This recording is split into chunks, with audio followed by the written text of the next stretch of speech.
KBS 7시 뉴스 함께하고 계십니다. 지금 시각은 7시 28분입니다.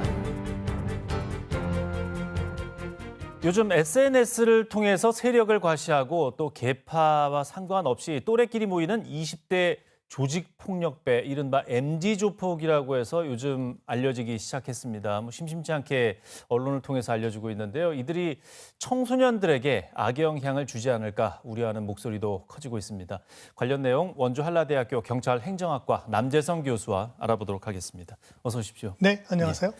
자, MZ조폭, 20대 초반이 주축인 조직폭력배들인데요. 이게 언제 알려지게 된 겁니까? 네, 이들이 본격적으로 알려지게 된 것은요. 지난 6월 검찰이 수사를 종료한 이후에 몇 장의 사진을 공개하면서부터입니다. 네. 과거의 조직범죄 집단이라고 하면 세력 간의 다툼이나 알력에 의해서 폭력이 난무하던 모습을 보였는데요. 이들은 유흥업소에서 여러 개의 집단들이 말끔히 차려입은 옷차림으로 그들만의 시간을 갖거나 아니면 식당에서 전신에 문신을 하고 상의를 탈의한 채로 마찬가지로 여러 개의 집단이 일종의 친목대회를 하는 모습이 많이 공개가 됐습니다. 예. 그래서 소위 이른바 MZ세대는 조폭도 다른 모습을 갖고 있구나라는 의식들이 사회적으로 많이 확산되기 시작을 했습니다. 예, SNS를 한다는 게 참 특이한데, 근데 결국 이게 수사의 단서가 되기도 하네요. SNS 게시물이. 네, 일단은 그들끼리 일종의 나름의 즐거운 시간을 갖는 것 그 자체는 위법 행위는 아닙니다. 하지만 경찰이나 검찰과 같은 수사기관이 보기에는 그런 SNS의 사진이나 동영상을 통해서 각 지역에서 어떠한 조직범죄 집단이 활동하고 있는지, 또 인원은 얼마나 되는지, 또 그들의 위법한 행위는 무엇인지를 간접적으로 유추할 수 있기 때문에 대단히 소중한 수사의 단서, 수사의 자료는 되고 있다고 볼 수 있습니다. 예, 우리 지역 도내에서도 20대 조폭들이 연루된 사건이 또 있었군요. 강원도도 마찬가지 상황입니다. 최근에요, 이 20대의 동료들과 또 선후배로 구성된 6명의 조직범죄 집단이 검거가 됐는데요. 이들은 무려 1,300억 원 이상의 온라인 불법 도박 사이트를 차려놓고요. 막대한 부정 수익을 거둔 것으로 나타나고 있습니다. 실제로 압수수색을 하는 과정에서 40억 원 이상의 고액의 현금이 발견되기도 했고요. 고액의 외제 승용차 그리고 아주 고가의 물품들이 압수수색 현장에서 밝혀지기도 했습니다. 예.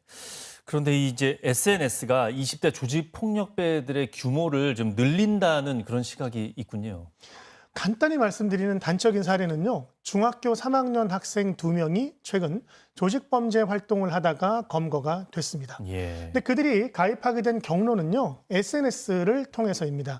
SNS를 통해서 조직범죄 집단들은 그들의 세를 과시하거나 조직의 구성원들을 쾌업하려고 하는 그런 움직임들을 보였는데요. 네. 특히 중고등학교의 각 학교의 일진이라고 불리는 청소년들에게 SNS를 통해서 연락을 취하고 그들의 가입을 적극적으로 권유한 정황도 드러나고 있습니다. 예. 따라서 최근에 SNS가 조직범죄 집단의 세력 확대에 대단히 중요한 영향력을 미치고 있습니다. 그 옛날로 돌아가는 부분도 있는 것 같습니다. SNS로 중고등학생들에게 접근을 하면 이런 것들이 간접적으로 다른 청소년들에게도 좀 악영향을 미치게 되지 않습니까? 그렇습니다. SNS 내용을 보게 되면 아주 고액의 현금을 갖고 있거나 고액의 차량을 운전하고 있거나 아주 고가의 옷을 입고 있는 모습들을 볼 수 있는데요. 청소년들의 입장에서는 이것을 아무런 비판 없이 동경하는 모습들을 보이는 경우가 많습니다. 예. 실제로요, 올 3월부터 7월까지 경찰이 집중 단속을 벌여서요, 모두 1,589명의 소위 조직범죄 집단의 구성원들을 검거를 했는데요. 이 중에 57.8%가 10대와 20대의 구성원들입니다. 대단히 조직범죄 집단의 구성원들의 연령대가 연소화되고 있다는 게 단적으로 드러나고 있는 수치입니다. 예. 그러니까 이런 소득이 정당하게 생길 가능성은 낮지 않습니까? SNS나 범죄 영화 같은 걸 보면서 아까 말씀하신 대로 환상을 품는 청소년들이 또 많은데 이런 상황을 좀 막기 위해서 어떤 대책이 필요하다고 보십니까? 사실은 사전에 심의를 하거나 규제를 해서 그러한 영상물이나 SNS 게시물들이 업로드가 되지 않도록 하는 것이 가장 중요할 텐데요. 예. 현행법상으로는 그것을 할 수 있는 법적 근거가 없습니다. 예. 따라서 실제로 지금 현재 가장 중요한 것은 실시간으로 모니터링을 하고 위법성이 발견될 때에는 즉각적으로 수사에 개시를 하는 것이 가장 중요하다고 보여지고 있고요. 앞으로 중장기적으로는 입법적인 보완을 통해서 유해 영상물이나 또는 유해 매체에 대해서는 사전 심의나 사전 검열을 할 수 있는 그런 제도적인 장치도 필요하다라는 의견도 많이 나타나고 있습니다. 예, 또 청소년들 스스로도 꿰매 빠지지 않도록 그 여러 가지 교육하는 환경도 좀 필요할 것 같습니다. 그 조직 폭력배에 대한 단속도 앞으로 좀 더 강화될 부분이 더 있어야 되겠네요. 네, 지금 현재 조직 범죄는요, 과거와 다르게 유흥업소 주변에서 폭력을 행사하거나 갈취하는 정도가 아니라요, 예. 온라인 불법 도박 사이트를 개설해서 막대한 수익을 거두거나 또 주식이나 코인 리드방이라는 것도 만들게 되고 예. 성매매도 온라인을 통해서 성매매를 하고 있습니다. 그 수익 자체가 천문학적으로 이루어지고 있는데요. 최근에 검찰과 경찰에서는 조폭과의 전쟁을 선포하고 다양한 단속 활동을 하고 있지만 고전적인 수사 외에 이 사이버 공간에 대한 적극적인 단속과 수사가 병행되어야 할 것 같고요.